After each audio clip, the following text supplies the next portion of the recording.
The 100 mark, the bushfire hazard had reached the high peak of danger.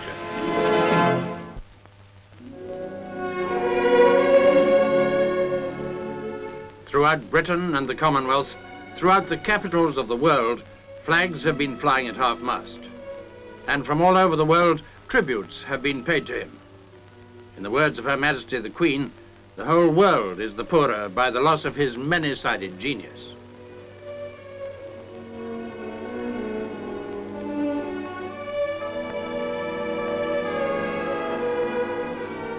For the first time since the First World War, the Times devoted its entire front page to news. From Parliament, tributes from those who worked with this great parliamentarian. Churchill was above all a leader, but with his courage, he had compassion. And all of us who drew strength from his inspiration also keep for him a special place in our hearts. Well, I think he was one of the finest men that this country has ever had.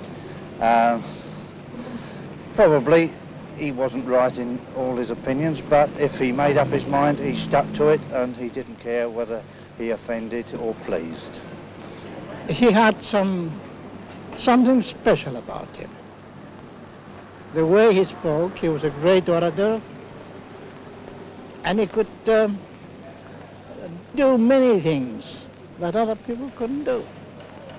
I think probably he was the greatest man that I've ever known, and I think it's the inspiration that he gave us during wartime. I was in the RAF, and the inspiration he gave us as a leader during the last Great War, I think, in my estimation, led us to the ultimate victory. Well, I'm not of the generation to have known him personally, but from what I've read, from what I've heard of his speeches, and from what I've seen, he is, to my mind, the greatest man of the 20th century. I would like to have known more of him. I'm sorry that he's gone, very sorry indeed. And I'm quite sure a lot of young people feel the same.